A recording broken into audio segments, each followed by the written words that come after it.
Bonjour à tous et bienvenue sur notre chaîne qui veut apporter l'information pour aider ceux qui veulent entreprendre en Afrique et plus précisément au Congo-Kinshasa. On espère que vous allez bien car nous de notre côté nous allons bien grâce à Dieu. Une nouvelle vidéo aujourd'hui, il s'agit d'une vidéo réaction comme j'aime bien en fait ce format. Et c'est un mini reportage que j'ai trouvé sur BBC Afrique qui est une mine d'or pour trouver des reportages des entrepreneurs qui réussissent en Afrique. Et ce reportage-là qui parle d'une dame d'origine congolaise m'a plu et je me suis dit que j'allais faire une vidéo réaction par rapport à son business. Et vous allez voir dans la vidéo qu'elle a réussi à faire vraiment un truc super clean avec sa famille et tout. Donc malheureusement c'est pas un grand format. J'espère un jour pouvoir la rencontrer pour vraiment plus parler avec elle sur comment elle a réussi. Mais c'est déjà ce petit reportage donne déjà une idée de ce qu'elle a pu faire. Et c'est hyper encourageant. Ce genre d'exemple on en veut de plus souvent au Congo pour permettre aux personnes de voir qu'il est possible de réussir et de faire des belles choses au Congo. Donc, on regarde ça ensemble et comme c'est une vidéo réaction, bien évidemment, il y aura je couperai de temps en temps pour je puisse juste vous donner mon avis par rapport à la vidéo. Donc, n'hésitez pas à mettre dans les commentaires ce que vous en avez pensé, si vous avez trouvé ça intéressant ou pas. Moi, ce format, j'aime bien. Donc, voilà, c'est parti. Je m'appelle Gisela Mudumbi-Vanou. Je suis fondatrice de Zuri Luxury. Zuri Luxury est une entreprise d'extension capillaire et cosmétique. Zuri a commencé comme un passe-temps. Avant de venir en Afrique, je travaillais pour un cabinet d'avocats américain à Londres. Et donc, alors là, moi, dans ce reportage que j'ai relevé, c'est qu'elle portait des choses et les personnes, elle portait ses perruques sur elle. Et les personnes lui ont demandé où elle achetait ça. Et elle a saisi l'opportunité pour pouvoir en fait créer son business autour de ça. Et ça, vous allez le voir souvent au Congo quand vous partez, quand vous avez des choses intéressantes qu'on ne trouve pas là-bas. Les gens vont vous demander où est-ce que tu as trouvé ceci, où est-ce que tu as trouvé cela. Et n'hésitez pas en fait à ce moment-là de leur demander est-ce que ça vous plaît vraiment, est-ce que ça vous intéresserait d'en avoir ici et est-ce qu'il y a d'autres personnes que tu connais qui pourraient être intéressées d'en avoir. Et ça vous permettra en fait de pouvoir en fait même dès le début peut-être avoir déjà quelques commandes que vous pouvez passer. Je prends l'exemple d'une copine ici qui était rentrée, mais c'était à Brazzaville. Elle est rentrée à Brazzaville avec juste des sacs cabas. Des sacs cabas qu'elle avait de Aldi et de Carrefour aussi, je crois. Et au Congo-Brazzaville où elle était, les gens, ils n'avaient pas ces sacs-là. Donc, lui ont demandé où est-ce qu'elle avait trouvé ça, s'il y avait moyen de leur en donner. Et elle avait saisi l'opportunité comme ça pour savoir, en fait, est-ce qu'il y a un grand besoin de ces sacs-là ici. Et elle avait vu que oui, elle pouvait se faire une petite clientèle comme ça, juste autour de sacs cabas. Donc là, pour cette dame, c'est pareil. Donc, elle a été sa propre vitrine, en fait, parce que c'est les extensions qu'elle avait, les personnes, ça leur a plu. Et elle a pu saisir cette opportunité-là pour en commander et ramener et vendre au Congo. Après, j'ai décidé de revenir en Afrique pour prendre le rôle de chargée du département juridique d'une entreprise de solaire. Pendant ce temps, tout le monde me demandait en fait où est-ce que j'achetais mes extensions, si je pouvais en ramener. Une fois j'ai voyagé, j'en ai ramené un peu. J'ai tout vendu très rapidement. Alors là, c'est la petite présentation de cette jeune dame qui est très bien présentée. Et on voit déjà le cadre de son salon qui est vraiment hyper clean, très sophistiqué. Et ça fait vraiment plaisir de voir ce genre de cadre. Et je pense qu'il y en a beaucoup à Kinshasa, au Congo même. Mais on n'en voit pas assez. Et là, on voit que c'est vraiment très très professionnel. Et elle-même, sur elle-même, elle est bien présentée. Et aussi, ce qu'on apprend, c'est qu'elle a laissé quand même un travail qui est un bon travail en Europe pour pouvoir venir au Congo parce que elle voulait tenter quelque chose, quoi. Et ça, c'est pas une décision qui est facile à prendre. Et c'est un exemple à suivre pour ceux qui veulent vraiment essayer au Congo. Et donc je me suis dit, il y a peut-être un potentiel. Et donc mes sœurs et moi, on a décidé d'essayer d'en vendre aussi à Kinshasa. On a commencé à vendre des cheveux à partir de notre voiture. On a ouvert une page sur Facebook. Les clientes nous contactaient à partir de Facebook. Grâce à aux ventes qu'elles ont pu faire, elles ont pu ouvrir leur boutique. Et là, on voit vraiment qu'elles ont fait quelque chose de très très beau grâce à l'argent qu'elles avaient eu. Et elles ont créé leur marque Zuri. Et vous voyez sur les mèches, vous avez vraiment le logo avec leur nom. Et en fait, dites-vous que si vous voulez créer votre propre marque, que ce soit de tissage, de mèches ou de produits, d'autres produits, c'est très facile de pouvoir créer votre propre marque et vraiment avoir tout un univers, votre univers en fait. C'est très facile et il suffit vraiment d'aller vous balader sur AliExpress. AliExpress, oui, et surtout Alibaba. Alibaba, c'est vraiment une mine d'or. Si vous voulez créer votre marque et vraiment créer votre propre gamme et tout, moi j'ai été surprise de voir que quand je suis allée me balader, pas mal de produits qu'on trouve chez certains influenceurs et tout, sur pas mal de choses et tout, j'ai été vraiment surprise de les trouver sur Alibaba. Et il suffit quoi? Il suffit juste de créer ton logo, de créer ton image, voilà, de vraiment en amont bien réfléchir quand même sur ce qu'on veut faire et quelle image on veut avoir, créer le logo, avoir en fait un storytelling de ce que vous voulez. Et ensuite, une fois que vous avez tout ça, vous savez dans quoi vous voulez vous lancer, quel produit vous voulez proposer, vous allez sur Alibaba et Alibaba va vous aider. Les fournisseurs vous aideront à créer en fait un packaging, à créer tout un packaging, tout votre univers avec les produits et y mettre juste votre logo. Et après, vous négociez les prix et tout ce qui va avec. Et là aussi, ce qu'on voit, c'est que elles ont commencé avec les perruques, mais vous allez voir par la suite que les clientes se demandent comment elles vont entretenir tout ça. Et elles ont sauté sur l'occasion pour élargir leur gamme de produits. Donc, on peut commencer par faire un petit truc, mais essayer de voir également comment, juste avec ce produit, je peux faire comment on peut appeler ça? Comment je peux diversifier à partir de ce produit-là, quel autre produit je peux proposer qui est lié à mon produit principal pour varier ma gamme et proposer d'autres choses et tout qui nous rapporteront de l'argent. Et alors nous, on livrait les extensions un peu partout à Kinshasa. Très rapidement, la demande est devenue beaucoup plus importante. Et donc à un certain moment, on s'est dit pourquoi est-ce qu'on n'ouvrirait pas un magasin? Et donc voilà, nous avons ouvert notre premier magasin en 2016. Très rapidement, encore une fois, les clientes voulaient plus. Elles nous demandaient si on pouvait.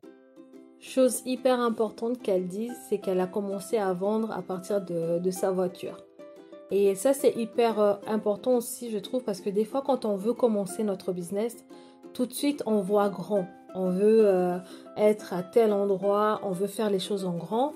Et ça peut nous ruiner financièrement. Ça peut nous ruiner parce que déjà, des fois, c'est des business qu'on commence tout juste à essayer.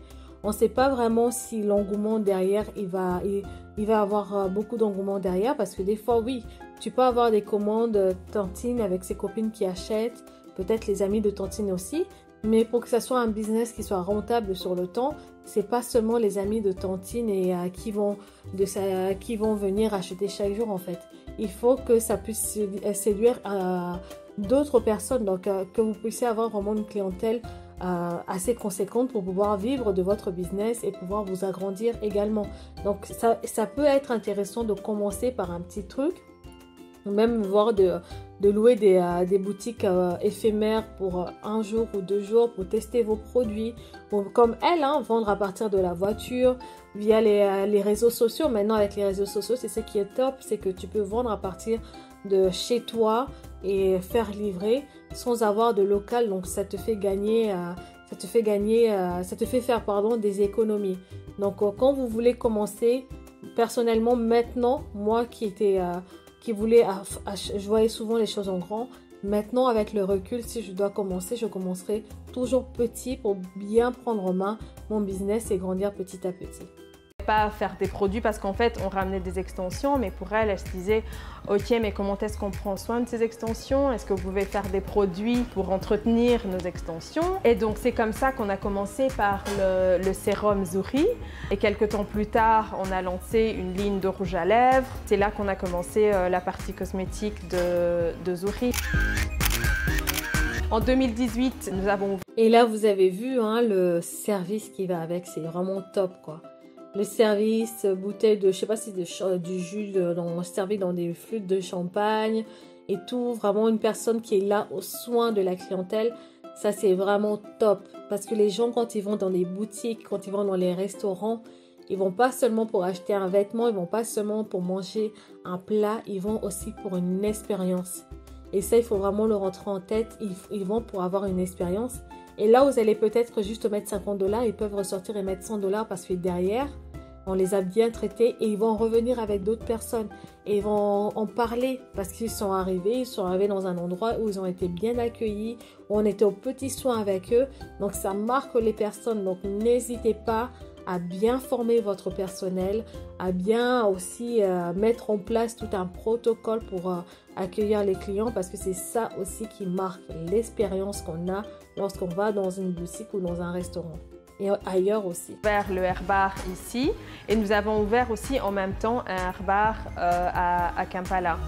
C'était juste financé par moi et par mon mari, Laurent. Et après, on a décidé de lever des fonds. Et là, on a fait avec des amis et de la famille parce qu'on trouvait que c'était juste plus facile à ce moment-là. Ah, tiens, je vais vous présenter ma sœur, la personne. Et là, vous voyez hein, le branding qui est fait par rapport à leurs produits. On voit que c'est travaillé, c'est joliment fait. Et même au niveau des photos, ça donne envie d'acheter. Et au Congo, on a beaucoup de personnes qui font des très belles choses, en fait, qui font des bons produits. Mais malheureusement, au niveau du branding, au niveau de la présentation, il n'y a pas ce côté-là sophistiqué. Ou même, ils font pas ça avec goût, en fait. Donc, ils vont prendre un bon produit, ils vont mettre ça dans un paquet quelconque et ils vont te vendre ça. Toi, tu vas recevoir... Bon, déjà, le paquet, ça ne te donne pas envie. Le produit va être bien. Mais sachez que si les gens achètent vos produits, ce n'est pas forcément pour ce qui est à l'intérieur. Mais c'est tout l'univers qui entoure ce produit, qui donne envie aux gens, en fait, de mettre la main dans la poche et d'acheter vos produits. Donc, c'est vraiment important. Et un produit que vous vendez peut-être à 2 €, bon, vous les vendez juste comme ça. Vous changez le branding, vous mettez ça dans un joli packaging, vous allez revendre ça 5 €. Donc ça vaut vraiment le coup de pouvoir faire cet effort-là. Et si vous ne savez pas comment faire, si vous n'avez pas d'idée même pour créer votre logo, pour créer votre emballage et tout, 5euros.com. 5euros.com, vous allez trouver des personnes qui sont dans ce genre de domaine, qui peuvent vous aider à moindre coût pour créer votre marque, créer votre logo, créer vos emballages et tout. Donc, ils peuvent vous faire ça et ensuite vous donner les fichiers pour aller transmettre à votre fournisseur pour vous faire tout ça. Donc, n'hésitez pas à aller faire un tour sur 5euros.com pour trouver des prestataires. Qui est derrière Zouri Luxury RDC. Voici ma sœur, elle s'appelle Bernadette et elle gère toute l'entreprise en RDC.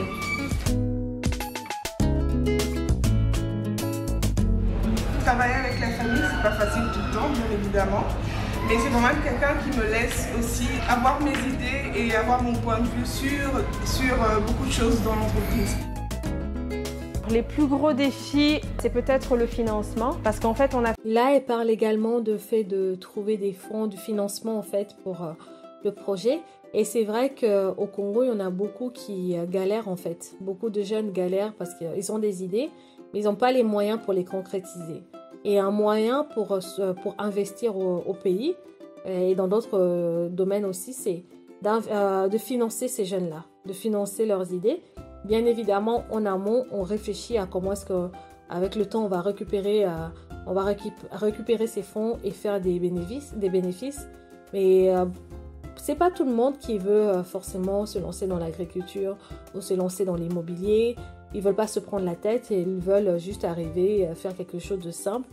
C'est un moyen pour vous de soutenir ces jeunes-là qui ont des idées et qui n'ont pas les fonds.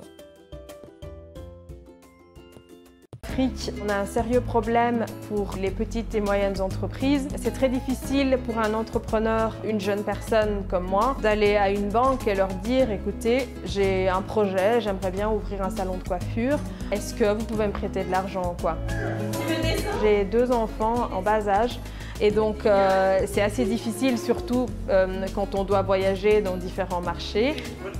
Le plus important, c'est d'avoir des gens qui vous soutiennent. Quand je regarde le nombre d'employés que nous avons pour le moment, pour moi, c'est une grande motivation. Aussi juste l'envie et le fait que j'aime ce que je fais. On va présenter sa sœur avec qui elle travaille, hein, parce qu'on voit déjà qu'au niveau financement, son mari l'aide et d'autres membres de sa famille. Et là, en RDC, c'est sa sœur qui gère l'établissement et le personnel, c'est un élément clé pour pouvoir réussir partout en fait. Et quand vous arrivez à travailler avec votre famille, c'est vraiment génial quoi. Que vous pouvez vous reposer sur eux, vous pouvez avancer ensemble. En fait, là, ça va être vraiment une histoire de famille, un business familial. S'ils arrivent à grandir ensemble, à faire plus de choses ensemble, c'est vraiment la réussite pour toute la famille. Donc, si vous avez des membres de votre famille avec qui vous pouvez faire du business en toute confiance, tranquillité, sans créer des problèmes familiaux, ça peut être vraiment tout bénéf pour vous. Ça peut vraiment être tout bénéf pour vous. Mais si on n'a pas comme ça, il faut faire les efforts pour trouver des personnes de confiance. Parce que c'est le personnel qui est au Congo qui sera à la base de tout. Surtout si vous habitez en Occident, que vous ne pouvez pas rester au Congo encore toute l'année. Et il vous faut vraiment du personnel de qualité. Le premier conseil, c'est vraiment de prendre le risque. Il y a beaucoup de jeunes au Congo et partout ailleurs qui ont des grandes idées, vraiment des très bonnes idées de business et tout ça. Mais malheureusement, ces idées ne restent que des idées, sauf si ces personnes-là sont prêtes à prendre le risque. Il faut bien croire en ce qu'on fait et surtout, il faut aimer ce qu'on fait. Parce que quand tu regardes le nombre de temps en tant qu'entrepreneur, le nombre de temps que tu passes à travailler, si tu n'aimes pas ce que tu fais, ça risque d'être catastrophique, quoi. Donc si tu aimes ce que tu fais, tu as beaucoup plus de motivation pour te lever et pour travailler, quoi. Je conseillerais vraiment aux entrepreneurs de faire tout pour s'entourer des gens qui ont des qualités surtout, qu'ils aimeraient bien en fait apprendre de. Si je vois quelqu'un qui s'organise mieux que moi par exemple, ou plus facilement, je me dis cette personne-là, c'est quelqu'un que j'aimerais bien avoir dans l'équipe parce que son organisation, moi je peux apprendre de cette personne-là et cette personne-là peut aussi apprendre d'une autre personne et donc l'équipe devient de plus en plus forte. Voilà les amis, donc merci d'être venus chez Zoe Luxury. Donc on vous dit à la prochaine et au revoir. Au revoir. Voilà pour les conseils de la fin que j'avais trouvé intéressantes sur le personnel et le fait de travailler en équipe et d'apprendre des autres. C'était hyper intéressant. Je ne sais pas ce que vous avez pensé de cette vidéo. Moi, j'ai bien aimé ce reportage que j'avais trouvé intéressante de voir des jeunes dames qui réussissent, une mère de famille qui réussit en famille à monter leur petite entreprise au Congo et faire surtout quelque chose de très professionnel comme le salon qu'ils proposent. Sachez que le domaine dans lequel elle a tout ce qui est cosmétique, tissage, mèche et tout, c'est un domaine qui marche très très bien au Congo. J'ai essayé le maquillage, j'ai vu que en 2 semaines, j'avais plus de stock. Donc si vous vous lancez, vraiment, ça peut valoir le coup. Donc n'hésitez pas, tentez votre chance. Si ça marche, tant mieux. Si ça marche pas, vous aurez essayé. Ne vivez pas avec les regrets. Dites-moi ce que vous en avez pensé dans les commentaires. Partagez autour de vous. Et pour ceux qui viennent nous rejoindre la chaîne, soyez la bienvenue sur notre chaîne. On espère que vous allez en tirer ce qu'il faut pour vos propres business. Et pour les anciens, j'espère que la vidéo vous aura plu et merci pour votre soutien. Je vous souhaite tout de bon pour vous et vos familles. On se dit à une prochaine fois pour une nouvelle vidéo. Au revoir.